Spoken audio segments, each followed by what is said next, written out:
After both of my grandparents died, my 6-year-old son and I moved into their house. It's been in our family since the 1960s.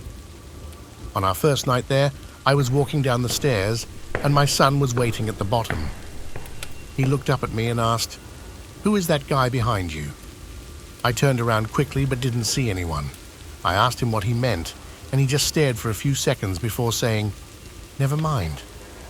When he said guy, I knew exactly who he meant. I had an uncle who was 16 when I was born. When I was about a year old, he shot himself in my grandparents' room and died. He had friends with him at the time, and they said he was playing Russian roulette, but we'll never really know what happened. The strangest thing is that my son and my deceased uncle share the same birthday. Sometimes our kitchen door opens on its own, but apart from that, my uncle has been pretty quiet for the last few years.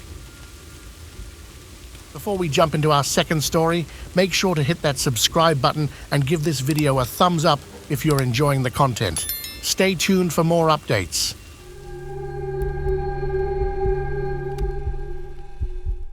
I used to live with my mum and grandmother in a house outside of Gettysburg, Pennsylvania, technically in Cashtown.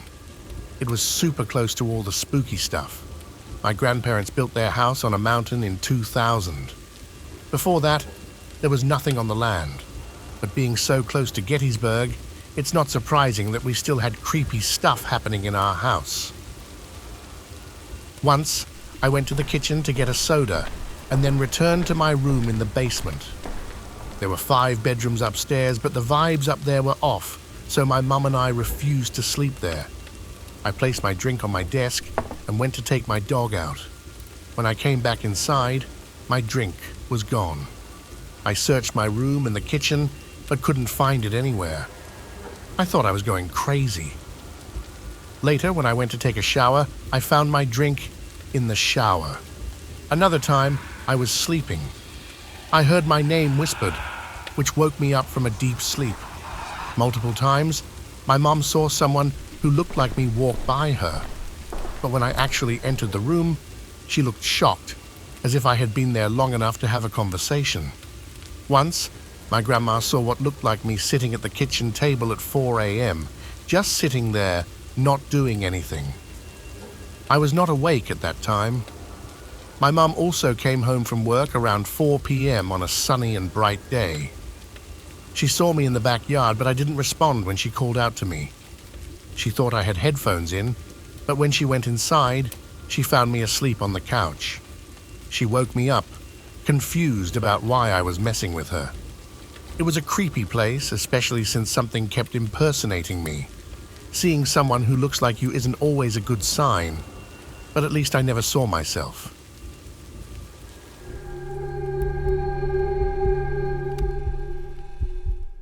It was shortly after my dad passed away, and my brother and I were sorting through important papers in our family home.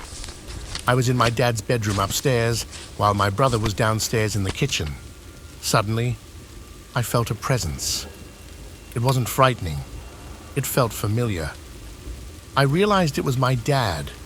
I sensed that I was being watched, and I knew it was him.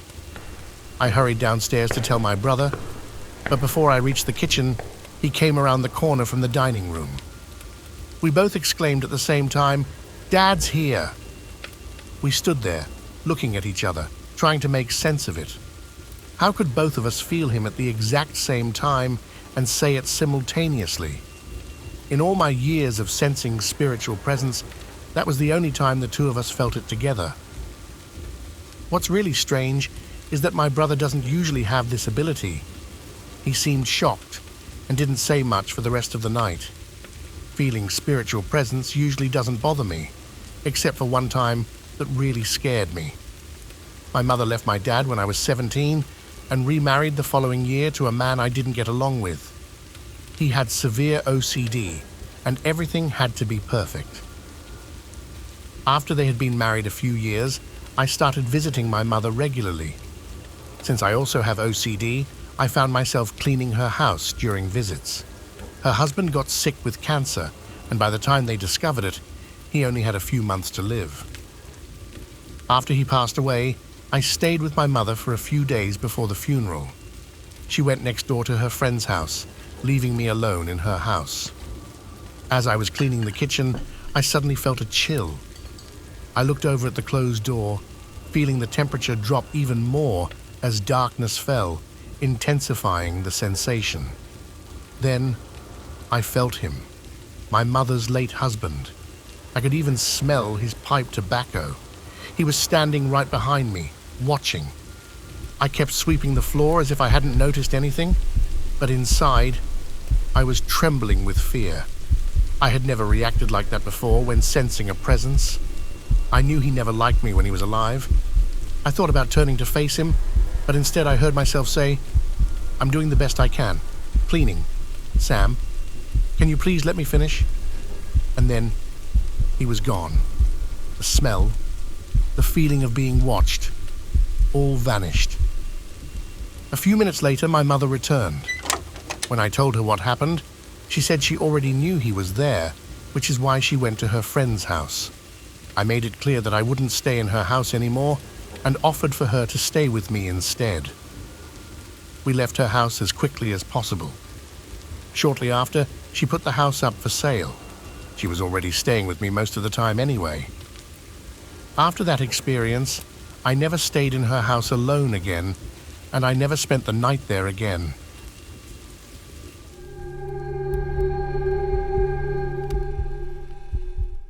The house where I grew up was haunted.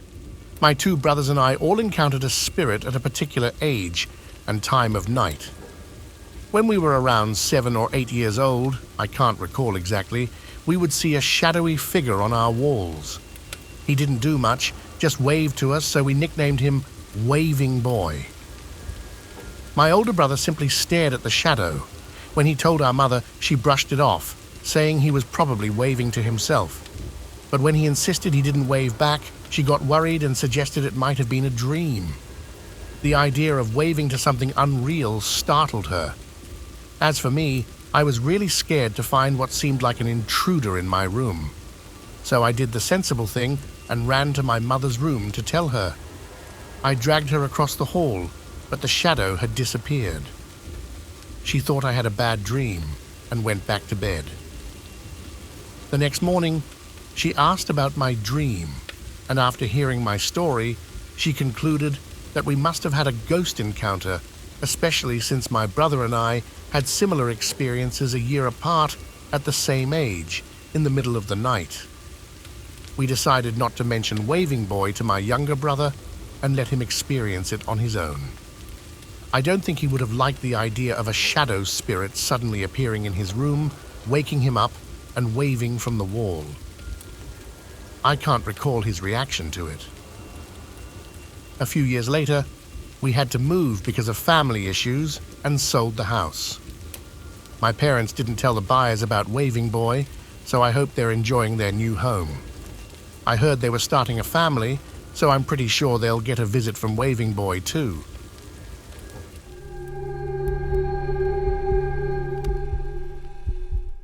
I grew up in southern Louisiana, in a house near the Bayou Teche, where a ghost lived. My mother, who is 83 years old now, still lives there. We used to see a see-through young man walking slowly past the front window and through the yard. Lamps and radios turned on and off by themselves all through the night.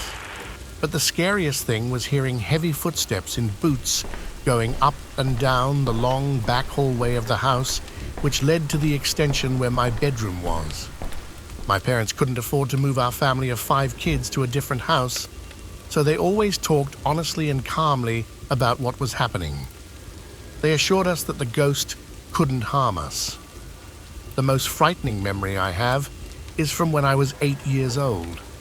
I would lie awake for hours most nights, listening to the ghost's steps approaching my door and then pacing back down the hall. One night I got really frustrated and yelled, "Just go away, now!" The steps stopped at my door. It opened slightly, and my pillow was pulled forcefully from under my head and thrown across the room. I can still feel the fabric being pulled against my cheek. I cried and screamed, and my parents rushed in to comfort me. That night, I didn't get much sleep.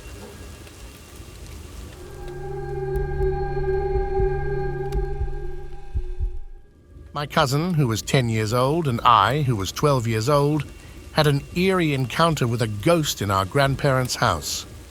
We were upstairs with our grandfather downstairs in the dining room, our grandmother in the kitchen, and the housekeeper doing laundry in the basement.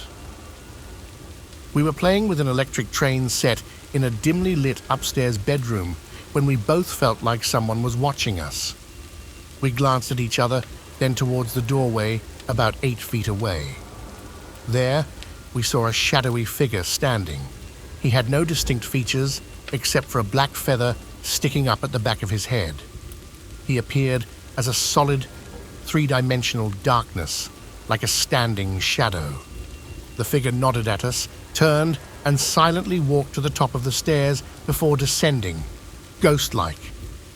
We exchanged looks of shock, and I asked, "Did you see that?" My cousin nodded, and we hurried to the top of the stairs. We reached there quickly but found no one on the stairs. Rushing downstairs, we checked with our grandparents and the housekeeper, but no one had been upstairs. As we were about to dismiss the whole incident as our imagination, our grandmother asked what was going on. We told her what we saw. She chuckled and explained that it had been years since the Indian had checked up on the family. This revelation surprised us.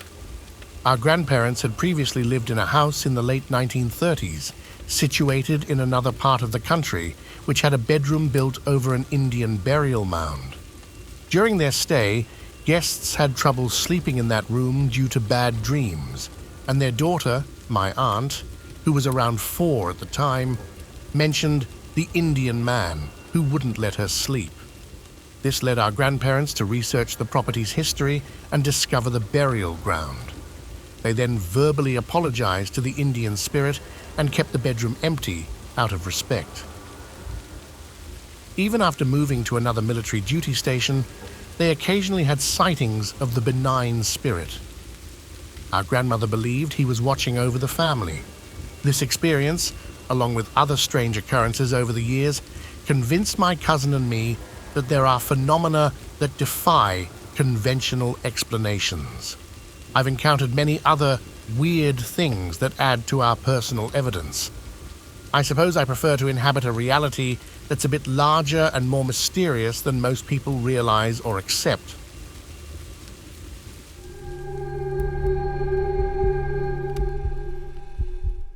My husband and I used to live in a 100-year-old hand-built craftsman home.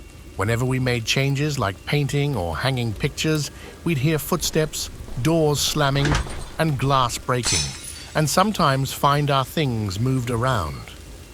We both felt like we were never truly alone in the house, but it wasn't scary until we started having marital problems. To make a long story short, after a particular incident, I asked my husband to leave, and he stayed with his parents for a few days. Divorce seemed inevitable. One day, he came back to the house to collect some of his belongings. We were talking in the kitchen when suddenly the lights flickered and the back door slammed shut. Then, we heard heavy footsteps running up and down the basement stairs, followed by crashing noises. It was the first time I felt genuine fear in that house. We checked the basement, but there was no one there. However, the noises continued upstairs. I started crying and told him I didn't feel safe alone in the house. He offered to stay over and sleep in the guest room, and as soon as he agreed, the noises stopped. We decided to go to counseling and work on our issues. 8 years later, we're still happily married with 2 kids. That pesky ghost ended up saving our marriage. If you want to see more of the most frightening horror videos, check out our previous videos and subscribe to be notified of new, terrifying experiences. Until we meet again, be cautious of the supernatural and be careful when navigating through dark and eerie situations.